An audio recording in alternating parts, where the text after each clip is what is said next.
I'm from Richmond, New Jersey. I'm a veteran of the United States Air Force. I've served in the Vietnam War. And the only thing I want to say is that, as Senator Thompson has said, there are people who are uneducated, unknowledgeable, uninformed who to even vote for. People take them to the vote for this, hit this button, whatever. And it's the same way with the Constitution here. Chairman Welley said that many of you have studied the Constitution.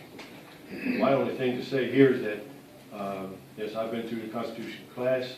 I've not only read it, I've studied it, and it's an excellent document. And we have where we can make amendments, but I'm actually opposed to the Constitutional Convention. Okay, and but what I'd like to share is that not only people that they have no knowledge of the Constitution, but there are individuals, maybe every single one of you have read the Constitution before you raise your right hand. It's where to uphold the Constitution. But there are officials, military, police officers who raise their right hand and say, I swear to uphold the Constitution. They haven't got a clue what they're saying. So how can they uphold the Constitution if they don't even know what's in it? And this has got to go with the kids in school today. They're taught many things in schools today. I believe that citizens of the United States of America, each and every one of them, should have opportunity to be in a class that teaches them the Constitution of the United States of America. That's all I got to say. Thank you very much. Thank you. Darren Whitkey and Mike Proto, also vote closed.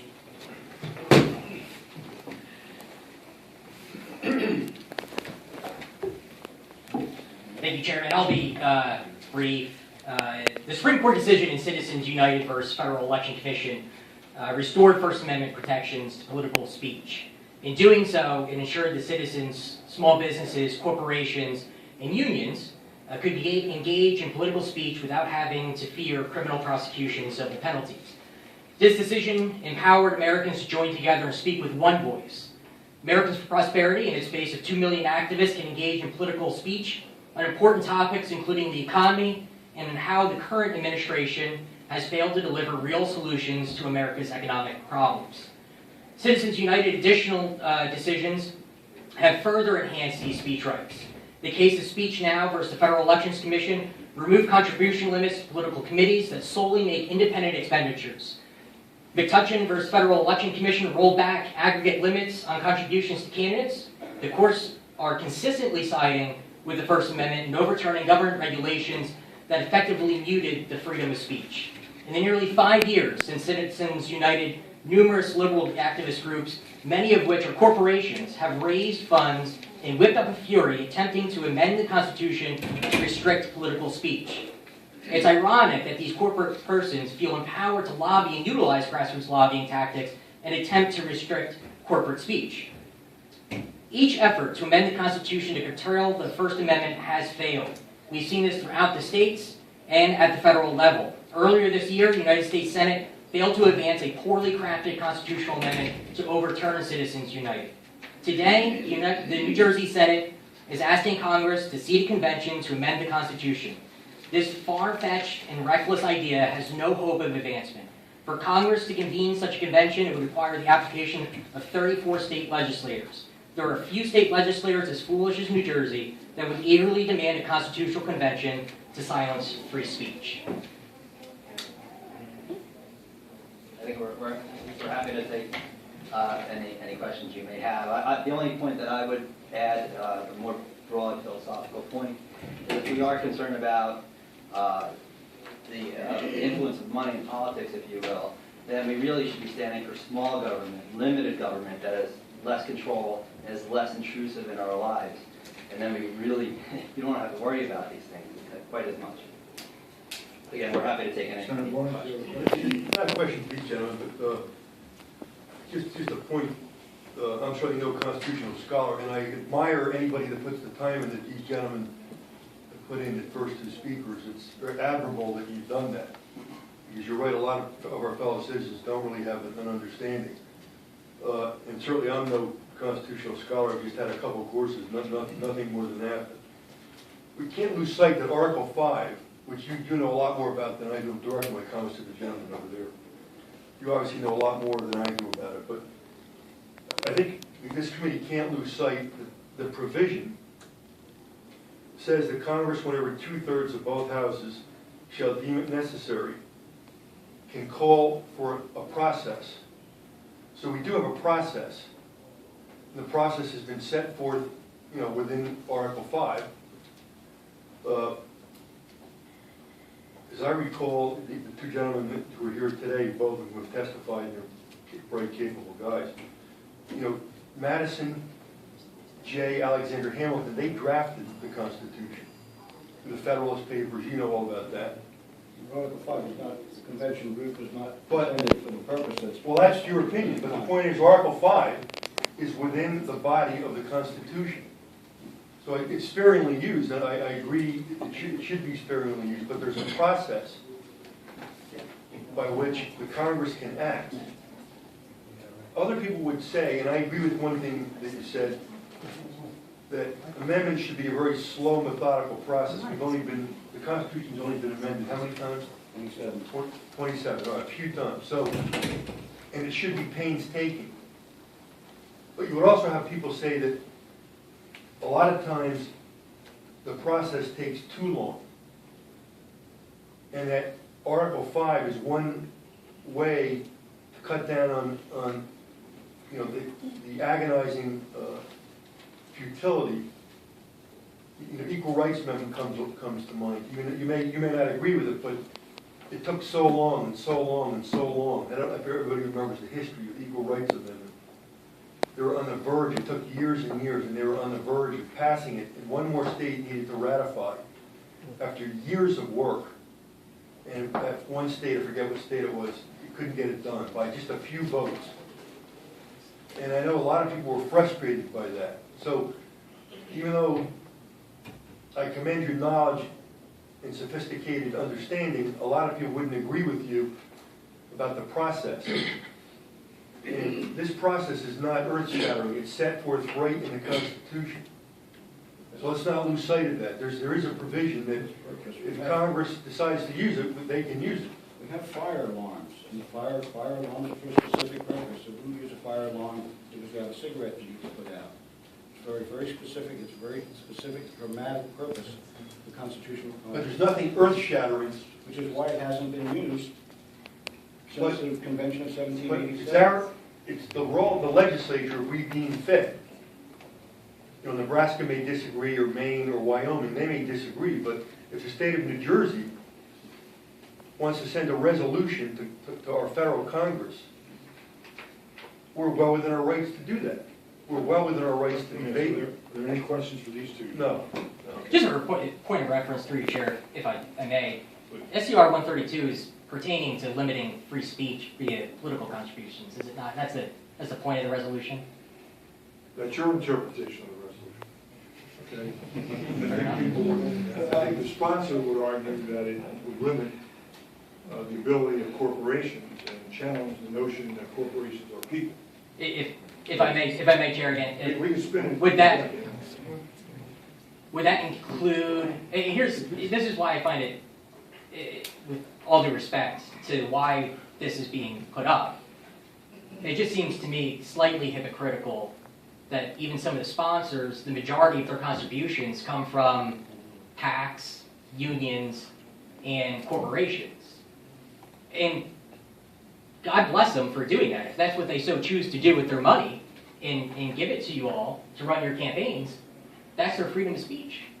And we should support that. So it just seems suspect to us at Americans for Prosperity that we're trying to find ways to limit free speech through political contributions when just about every member of the legislature would be technically guilty of taking funds from corporations and unions and PACs, and so be it. I would welcome you to do so. We might not agree on where the issues lie, but I respect your rights to take those donations. Let me say in response to you, well, again, I'm on the same side you're on this issue, but when you say, oh, well, we take it from these people, it's kind of hypocritical, but there are limits on how much they can give us, very strong limits on how much they can give us. Senator Barnes, you want to add anything? Thompson make the point. Sure, Senator Thompson can go and ask somebody to make a contribution, that individual is limited to $2,600 That's what I said. per cycle.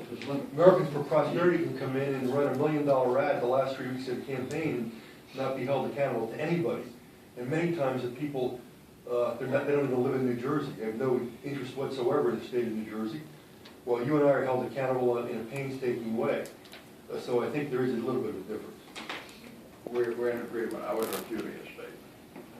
Thank you, Jeff. Jeff Tittle from Sierra Club in favor, no need to testify. Klaus Rittenbach in favor.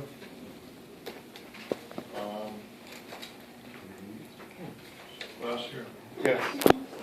I'm really going to start, and I apologize to you, Klaus, for the first one. I'm really going to try to start limiting our testimony, as I say. We have a lot of people want to testify, so try not to be repetitive and be as brief as possible. Yes, my name is Klaus Rittenbach. I'm a retired electronics engineer living in Freehold. I spent 30 years working for the Department of Defense. I'm in favor of S-132. I think over the years I've seen firsthand how money can corrupt the Department of Defense, how it can get them to buy horrendously expensive weapon systems that they don't really need. And I think the money in politics has gotten completely out of control. In 2012, super PACs in the U.S. spent $1 billion, 73% of which came from just 100 people. So do you think that that the politicians might listen to these 100 people just a little bit more than the rest of us? Those 100 people, they are the new royalty. They are our new lords, and they get to decide what our policy is. They're the ones that handpick who our politicians are going to be. And so they pick the Republican that you'll get, the Democrat that you'll get, and this is the false choice, the false dichotomy that you will get, because this is what these 100 people have selected through their money. In Georgia, not long ago, there was a leaked memo from the Senate campaign of the Democrat Michelle Nunn, and it advised her to spend 80% of her first month just doing nothing but fundraising. 80% of the time, she's not talking about policies, she's not reaching out to the voters, she's just doing what she needs to do to get reelected, to get the money, which in my opinion are nothing but legalized bribes. And so that is for a Democrat. And the Republicans are no different. So anyway, when big money buys up politicians to do their bidding, that's not democracy. That's not a republic. That is an oligarchy. Is that what you want, an oligarchy? Or some call it a plutocracy, for the wealthy, by the wealthy. Either way, it's not a democracy, it's not a republic. It goes against everything that America stands for. What we want is a government of the people, by the people, and for the people. We can't have that when politicians are spending 80% of their time fundraising among the rich and powerful. So I ask you, do you want to be the lapdogs of these billionaires and the big corporations, or would you rather spend your time actually representing the people in your district? That's the choice we have.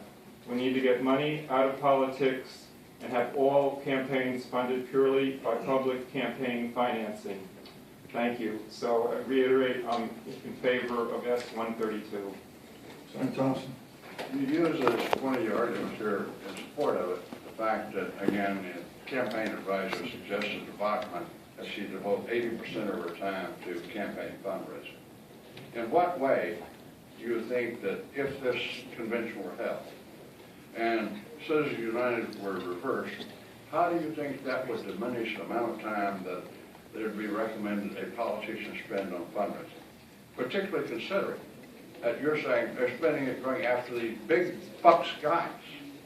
Now, quite frankly, you know, if I had somebody give me $1 million at a time, I got to vote less time than if I go out there, I have to go out there and hit 1,000 people to give me $50 at a time.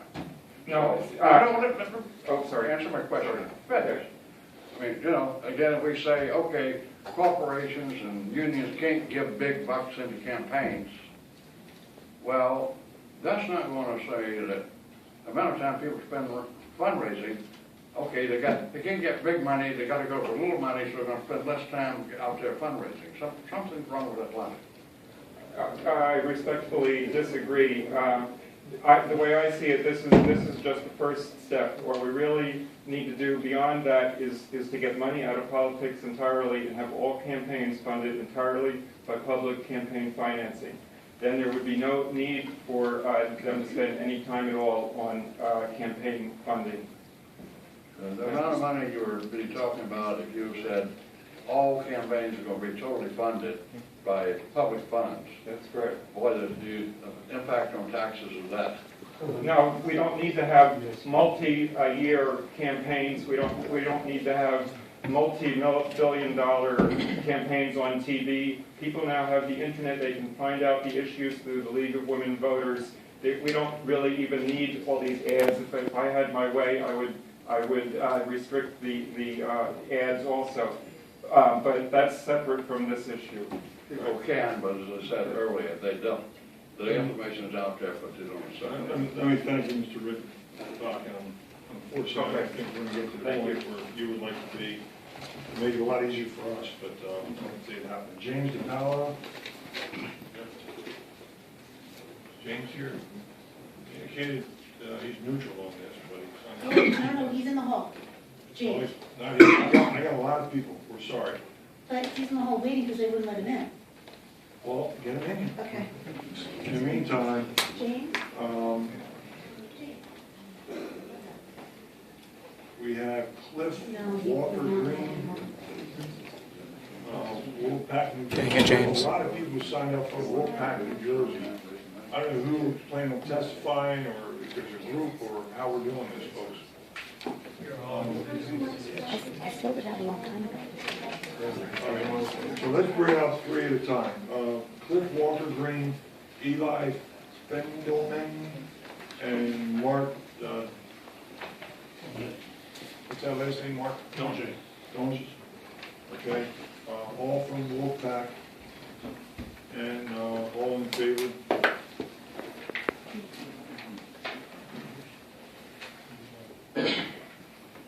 Who wants to go? And please, I gotta say it again, not very successfully, but try to be brief and try not to be repetitive, but we have a lot of folks who need to testify, and a lot of other bills to do.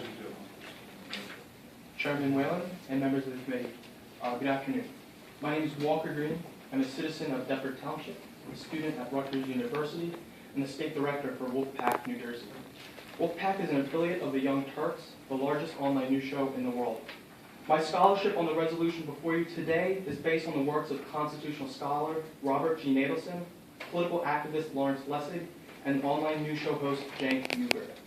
Over the past year, I've traveled hundreds of miles at my own expense to meet with legislators like you on an issue I care about, money in politics. I care about this issue because I believe in a representative form of government. I believe that the people should have the power to influence public policy through public discourse. I believe that I can make a difference. That belief is now threatened. Wolfpack is here today to get money out of politics. Money in politics has a corrupting influence in Congress. This Congress is not quid pro quo, nor is it any criminal act. This corruption is perfectly legal. It is a corruption relative to the framers' baseline for our democracy. The Founding Fathers gave us a government, as Madison put it in Federalist 52, that would have a branch of government that would be dependent upon the people alone. Congress has evolved a different dependence, not on the people alone, but rather on the funders alone. In a world where 93% of House races and 94% of Senate races are won by the candidate who spends the most money, our federal representatives find themselves fundraising above all else. Not because they want to, but because they have to. The average congressman has to raise $20,000 a day in order to stay in office. The relevant funders are not the 0.26% of Americans who do donate $200 or more to any federal candidate.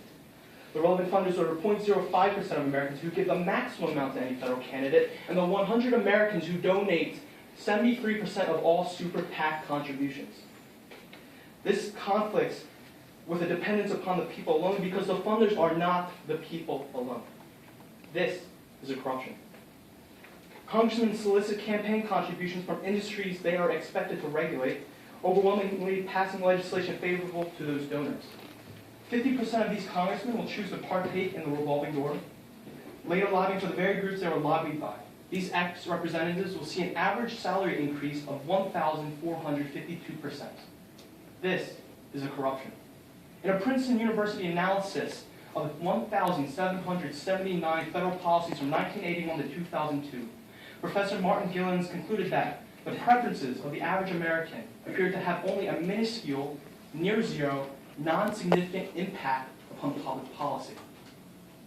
Policymaking was dominated by the powerful business organizations and a small number of affluent Americans. This is a corruption. Money in politics affect political ideologies across the board, whether it's social programs on the left or smaller government on the right, financial regulation on the left, or the free market on the right, campaign finance reform on the left, or in campaign finance reform on the right. We will never have real reform unless we the people take action today in Committee Room 7. And that brings us to SCR 132. SCR 132 calls for a convention of states to propose a constitutional amendment to limit the corrupting influence of money in politics, overturn Citizens United and related cases. A convention of states, an amendments convention, an Article 5 convention, allows for a national conversation on a topic that has been silenced by our federal counterparts. Once 34 states apply for this convention, Congress has a mandatory non-discretionary duty to call for this convention, whereupon the 50 states can deliberate and propose an actual solution that can solve this crisis our country is facing. The passage of SCR, once proposed, 38 states will have to ratify this amendment in order for it to become a part of the Constitution. The passage of SCR 132 and its concurrent resolution is, in the Assembly, ACR 149, will make New Jersey join the ranks of other states who have passed the same resolution, Vermont and California. From California to the New York Island, from the Redwood Forest to the Gulf Stream waters, this land, this democracy belongs to you and me. I urge you to vote yes on SCR 132. Now, this is where I would normally end my speech, and thank you for your time, but I cannot sit idly by when the opposition makes arguments that are not well-founded in founding era evidence or any actual evidence that has. I guess I'll just get into it. So I guess I'll start with the idea of a runaway convention. This is erroneously called a runaway convention. It's actually known as a plenipotentiary convention, which means that the convention delegates can come up with and draft their own constitution. You may think of that as the constitutional convention. However, that is a misinformation. An Article 5 convention, a convention of the states, is not a constitutional convention. It is a convention proposed under Article 5 to propose an amendment. Congress can propose an amendment any day of the week. This just lets the states do it themselves. Now, why is all the founding era against the opposition? One, the purpose of the state application of the convention procedure was to serve as a congressional bypass. Without the power to specify kinds of amendments they wanted, the states could apply for a convention only if they wished to open the entire Constitution for reconsideration. There is a strong presumption against an interpretation of a constitutional provision that would undercut the value of this provision and impair its principal purpose. Number two, the treatment of convention is in the constitutional text.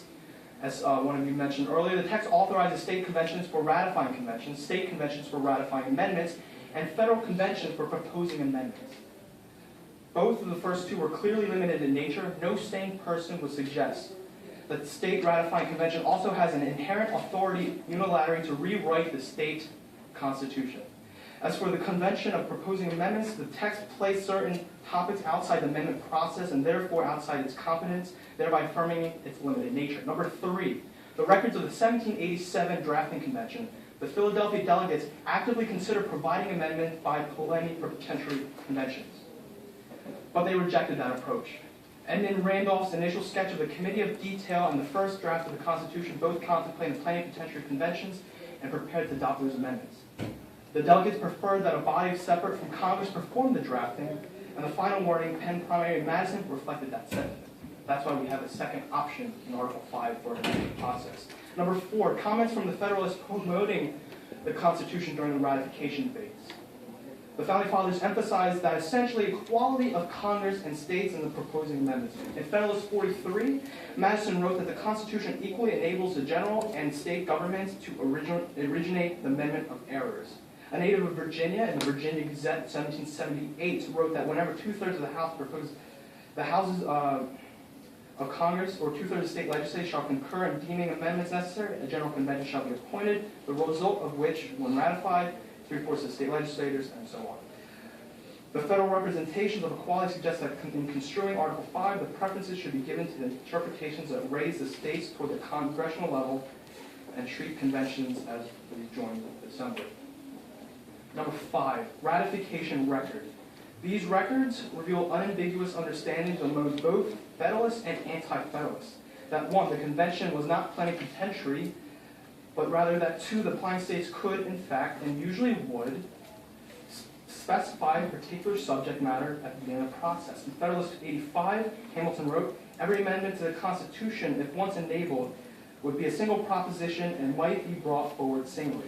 And consequently, whenever 9, 2/3, call, or rather 10, 3/4 ratify, were united in a desire of a particular amendment, and amendment must infallibly take place. So those are 5 key arguments that refute the opposition's presence. And these are actually found in the founding era evidence, and I believe the opposition said I could not quote, or any of us could not quote the founding fathers. I quoted 3 right there. Now, sorry. I'm going to ask you to try to wrap this up. That's fine. You know, I'm not being very successful here, but Yeah. we have a lot of testimony. I understand. We have other bills, and, you know, I think we got the message. You're in favor of this. You got Yes, I am in favor. And I'm sure there's others who are going to testify. I'm going to ask, and frankly, I'm going to cut people off if they start being repetitive. So please wrap up, and we'll hear two colleagues, and then we'll bring some others up. Oh, that's understandable. I defer my time to you like that.